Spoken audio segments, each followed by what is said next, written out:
Selamat datang di Bapil Bahas Film bersama dia Sasha dan dia Bagas, Kak. Dan hari ini kita pengen lagi-lagi review sebuah film yang kemarin dua castnya udah datang di Ulti ya. Betul. Yaitu Bang Ajil Dito dan juga Bang Mario Maulana. Film yang berjudul Anak Medan. Dan kita kemarin juga ada gua Silbert Batak. Belum lu ya? Iya, Emang lupa aku. Ke press conference ya. Jadi kita langsung saja menuju ke press conference yang ada Bagasnya. Jadi let's go Bagas.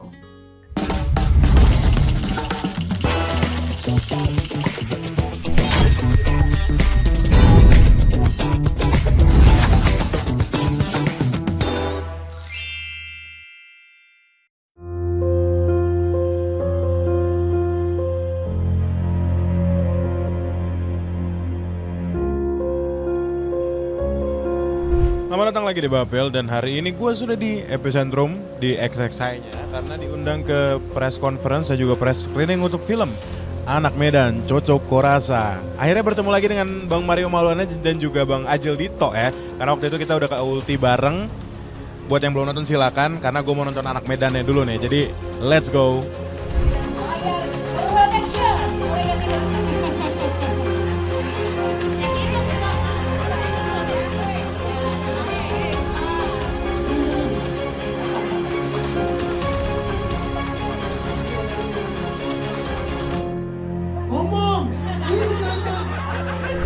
Memang awalnya agak sedikit sulit untuk menentukan pemain pada saat itu karena memang ada beberapa ketentuan yang memang mengharuskan bagaimana caranya supaya kita bisa dapat orang Medan ya awalnya aslinya gitu. Nah, sampai kita dapat pemain. Kenapa? Karena memang untuk mengisi kekuatan karakter si Ucok ini yang memang asli orang Medan ini harus kuat semuanya sehingga nanti teman-temannya seperti Cisa yang memang orang Tionghoa di sini, lalu ada Joko orang Jawa, lalu ada Rafli orang Melayu ya di sini ya, gitu. Nah itu bisa ketemu lewat satu karakter yang memang dia aslinya dari Sumatera Utara. Kebetulan kan kalau Mael ini kan dari Spanyol kan, gitu. Jadi memang nama dia Ecuador.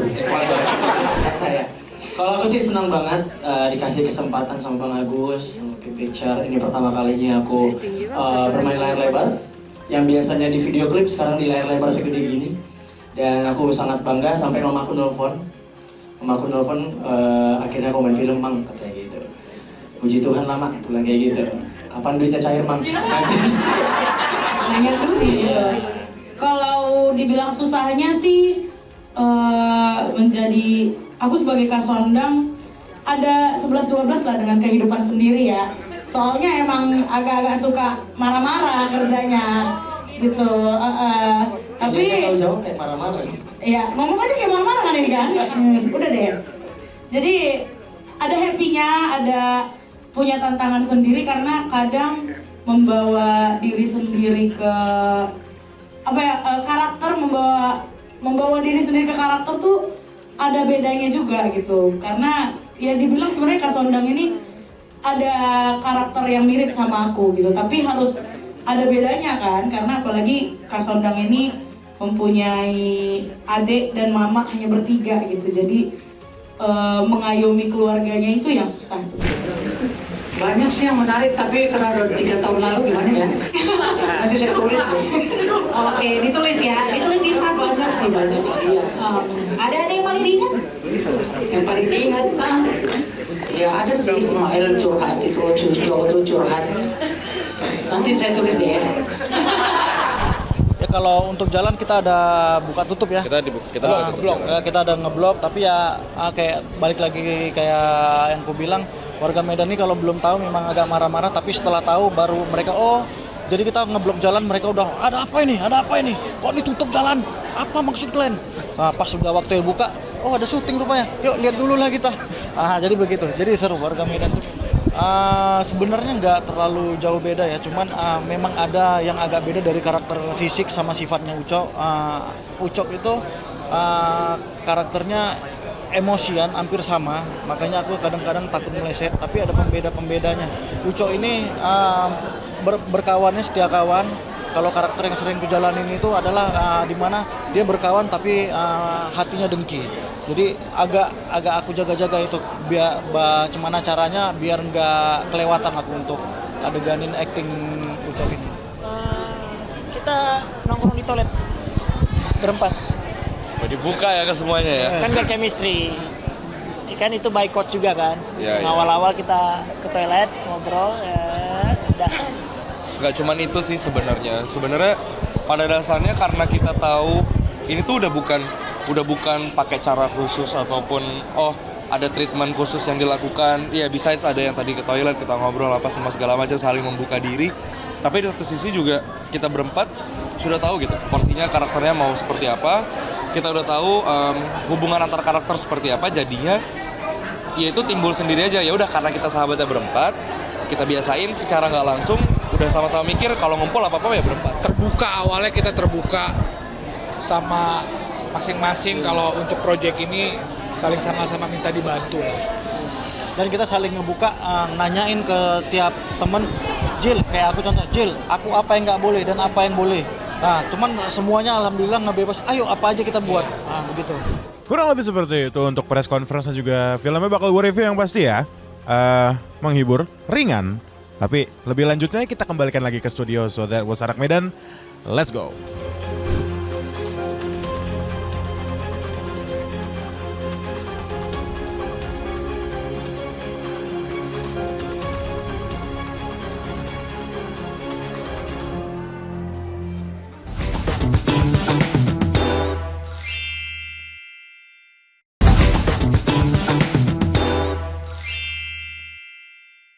Yang penting kita lulus. Glenn lihat ya, kalau aku jadi penyanyi, aku pandang lagi Glenn.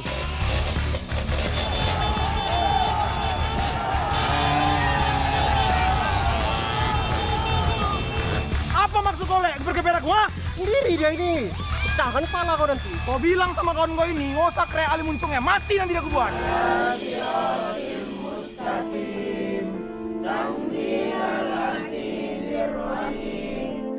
Asli hancur tadi suara aku nyanyi depan juri. Begitu nyanyi, suara aku kayak anjing nelen karet. Apa aku merantau ke Jakarta aja ya? Lu jangan sembarangan ya ambil apa orang ya. Hah? Kreasi kali kau tentang apa? Mulut tuh, jangan biar Biar kambing di kampung sendiri, tapi banteng di perantauan. Lihat nih, aku merantau. Jadi kan? Jadi apa? Jadi anjing. 5 tahun aku sendiri nggak ada kalian datangin aku. Aku sakit nggak ada kalian temanin aku. Kalian tinggalkan aku egois sekali kalian kalian.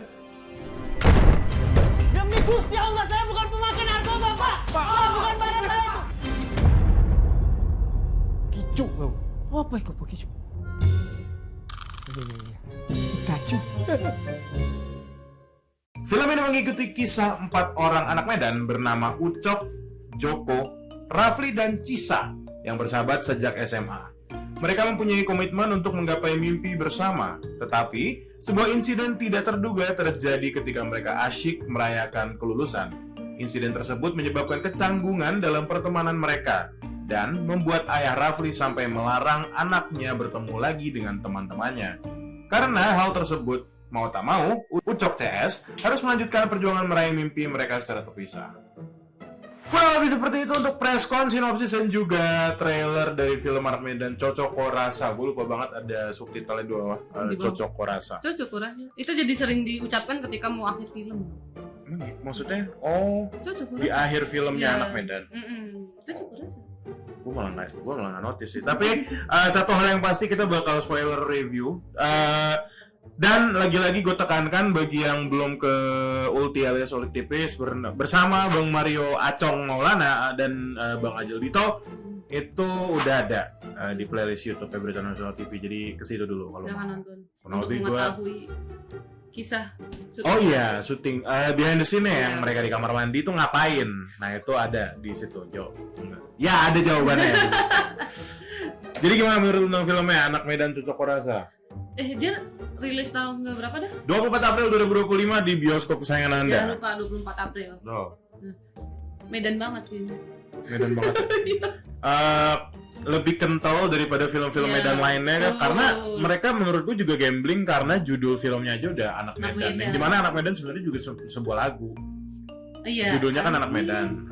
Karena memang ada di sini juga soundtracknya, direkam ulang aja sama mereka, diaransemen ulang, jadilah film Anak Medan ini yang kita melihat perjuangan 4 sekawan yang terdiri dari yang tadi disebut ya, Ucok, Rafli, Cisa dan juga satu lagi Joko. Nah itu beda sendiri ya, karena Joko di sini kan katanya orang Jawa, makanya namanya beda sendiri. Walaupun sebenarnya si Joko di sini tetap mempunyai prinsipnya anak-anak Medan. Yes. Nah, jadi tetap kental. Benar. Satu hal yang gue notice dari film ini juga, film ini sebenarnya ringan. Sangat ringan. Tapi memang banyak sekali message yang ingin disampaikan oleh sang sutradara, sang pemain-pemain karakternya. Seperti yang paling mencolok di sini adalah seorang Miley yang memerankan Ucok Pardede ya. Di sini dia itu benar Ucok Pardede namanya by the way. Gue juga baru tahu ternyata Pardede Marga sana. Medan ya. Iya. Kan yang ya kalau Pardede ya kita tahu si Coki ya, Coki Pardede kan. Yang emang Coki Pardede orang Medan bukan ya? Bukan. Oke, sip, sebuah jawaban ya. Ya, tapi maksud gua yang gua tahu tuh dari situ gitu loh. Di sini Ucok Pardede si Miley di sini sangat menonjol. Betul. Kayaknya emang ceritanya sebenarnya berfokusnya pada dia sih. Emang si Ucok di sini ya? Iya, cuman ya karena bumbu persahabatan jadi mau nggak mau mereka berempat semua harus ditonjolkan. Cuman yang paling menonjol dia. Yang paling menonjol di film ini adalah karakter Ucok. Walaupun sebenarnya yang lain juga menonjol. Betul. Agak terlalu berlapis-lapis sih sebenarnya karena mereka berempat itu punya backstory masing-masing. Bahkan dari si Jokonya yang tiba-tiba banget dia di sini dia narkoboy kan. Itu gue juga kaget gitu loh. Gue kira bakal gimana, tapi itu nanti lah ya. Itu menurut gue, jadi gue bakal bagi dua lah review gue yang menurut gue menarik dan menurut gue yang harus diperbaiki dan juga konklusi dari review gue ntar. Gue agak hampir ke plot twist tau. Gue kira dia akan tertangkap gitu loh.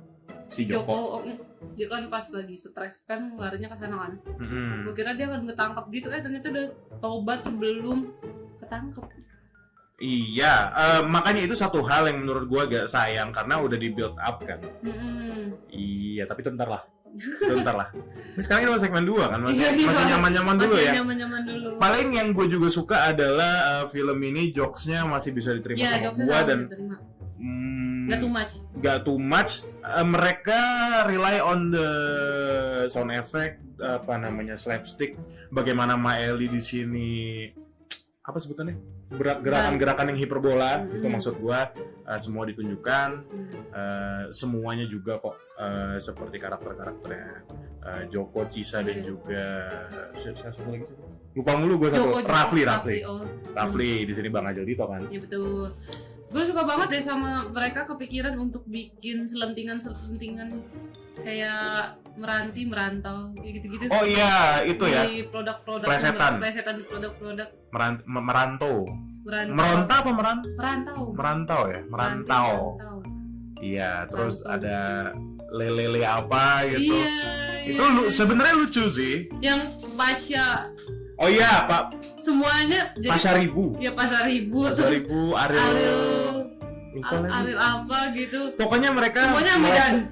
Semuanya Medan dan plesetan-plesetan yang ada di sini emang. Makanya gue bilang jokes yang sangat ringan yang bisa diterima sama orang-orang banyak juga sebenarnya sih. Dan lucunya juga aktor dari yang tadi kita kalau ngomongin si Pasha sama Ariel itu emang gak mirip sih, cuma maksudnya suaranya hampir mirip. Iya, suaranya dimirip-miripin. Tapi secara fisik kayak Arielnya agak kekurusan. Iya, dan sangat pendek. Betul. Ya maksudnya kalau kita bandingin sama yang asli ya gitu loh. Terus si Pasha juga agak gemuk gitu ya. Iya, bener. Ya atau sekarang mungkin udah gemuk si Pasha gemuk ya. Semenjak nyolong? Iya, nyolong agak gemuk. Iya. Ya itulah, itu jokes yang beat yang lucu lah menurut gue dari film ini. Terus juga kedatangan aktor senior yang udah lama nggak ada. Siapa tuh? Yang jadi OB. Gue lupa namanya. Ya gue juga lupa namanya. Pokoknya udah lama dia nggak ada di film, sekarang ada di Anak Medan ini. Ya itu pokoknya yang jadi OB itulah. Nah itu sebenarnya juga salah satu hal yang menurut gue harus diperhatikan sih. Karena treatment dia di sini awalnya gue kira bakal kayak lucu-lucuan aja dan ternyata dia salah satu karakter yang sangat berpengaruh untuk kehidupan si Ucok. Iya, dia antagonis guys. Iya. Tapi nah ini kita mungkin udah boleh lah bisa masuk ke hal-hal yang menurut gue bisa diperbaiki sama sutradara dan juga para filmmaker. Yes. Tapi Kita di segmen berikutnya. ya udah kalau gitu jangan kemana-mana, tetap di Bapel Bahas Film.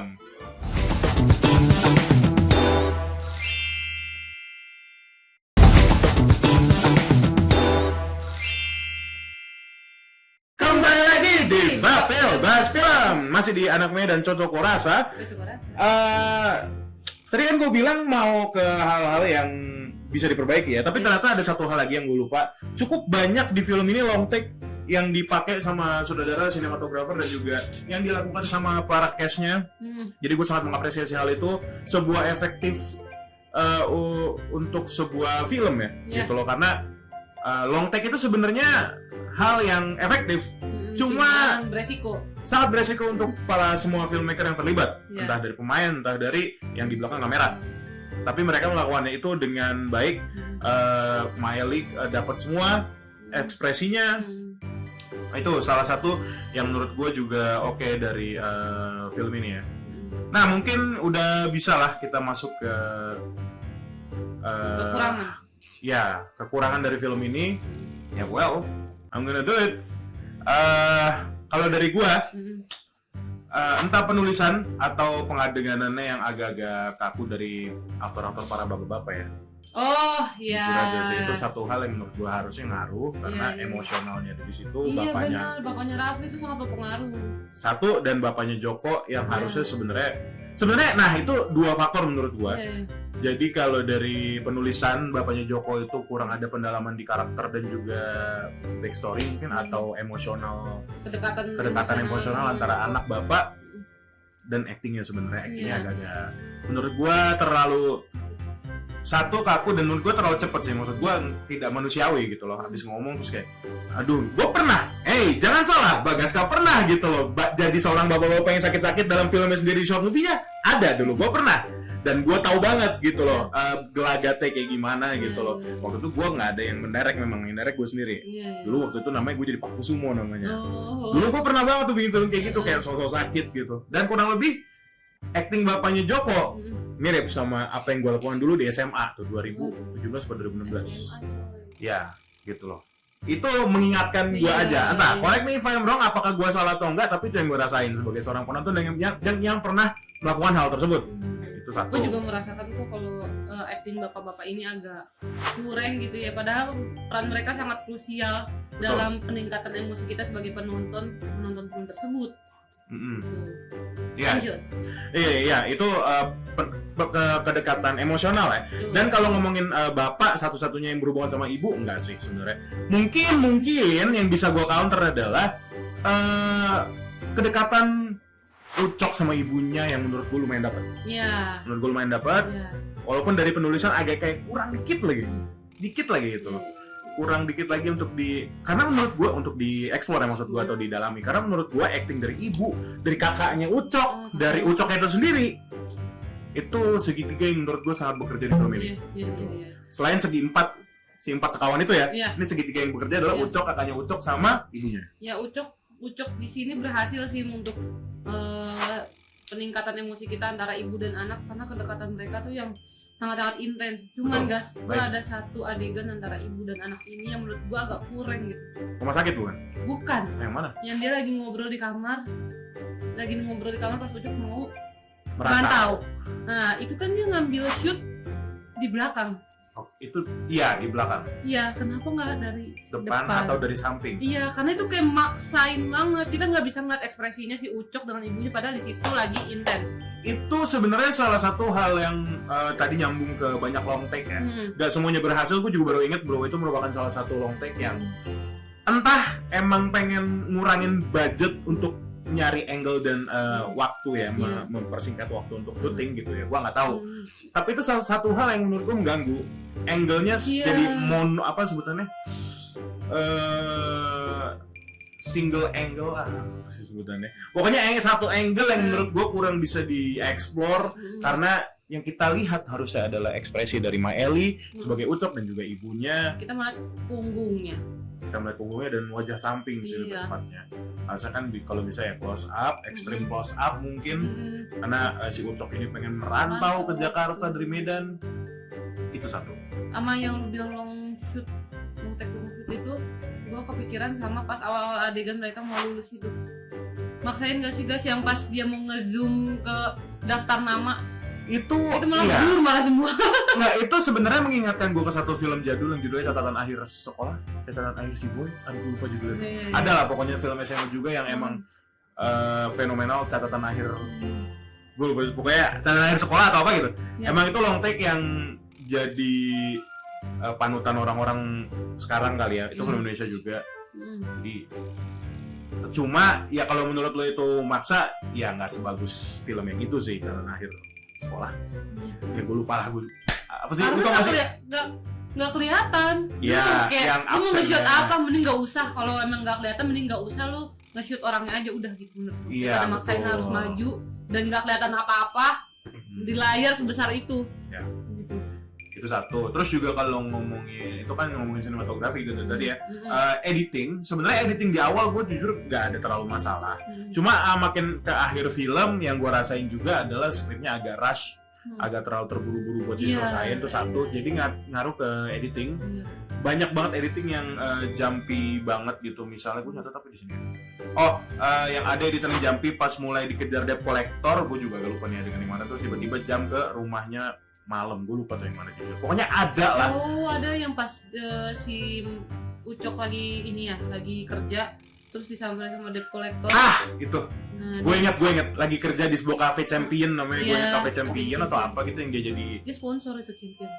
Oh iya. Iya. Gue tau ya TV champion TV Jepang loh. Iya. TV Jepang champion. Sponsor ya? Iya, sponsor cafe. Ya pokoknya si Ucok lagi kerja, lagi ngambil piring, terus ya teman-temannya mesen makan. Ada debt collector kayak nunjuk dari jauh, gue kira kan bakal kejar-kejaran, gue udah siap-siap nih. Gue udah siap-siap nih, gue bakal kejar-kejaran nih. Tiba-tiba konjokan nih. Iya, gue tiba-tiba gue ingat ternyata langsung cut tanpa ada transisi, tanpa ada apapun, tanpa minimal L-cut atau J-cut lah gitu loh, mainan-mainan audio, tapi tiba-tiba langsung ke rumahnya dan dimarahin sama kakaknya. Gue inget tuh. Ya itulah pokoknya itu banyak lah jujur adegan-adegan yang editnya agak-agak jumpy dari scene A tiba-tiba langsung ke B tanpa ancang-ancang apapun itu. Benar. Ya. Paling itu sih untuk review kami untuk Anak Medan. Tapi secara overall sebenarnya film ini ringan. Sangat menghibur. Sangat menghibur dan sebenarnya ada pesan yang bisa diambil. Iya, contohnya adalah kekeluargaan, pertemanan, jangan mau menang sendiri. Itu satu. Gak usah so jagoan. Itu dua. Kok banyak ya? Itu ya, tapi menarik memang karena si Ucok di sini kan emang jagoan sebenarnya gitu. Tapi itu satu hal ya. Ini terakhir ya. Ucok ini jagoan, cuma kalau sama ibunya langsung dia jadi lembut. Langsung gitu. Jadi anak mami. Betul. Itu satu hal yang gue suka sih. Ya. Tapi jadi ngegambarin anak-anak perantauan ya. Kalau nggak semua anak perantauan di Jakarta itu kaya. Gue baru tahu tuh. Iya, karena kan Ucok pinjol kan. Oh iya. Ini mentransfer ibunya. Tuh, buat orang tua di rumah. Jangan berpikir orang merantau ke Jakarta langsung kaya. Kita aja yang di Jakarta nggak kaya-kaya. Iya. Lanjut. Itu agak curhat ya. Tapi ya udah, terima kasih teman-teman sudah nonton Bapil sampai detik ini. Kalau gitu kita ketemu lagi di Bapil Bahas Film. Bye bye.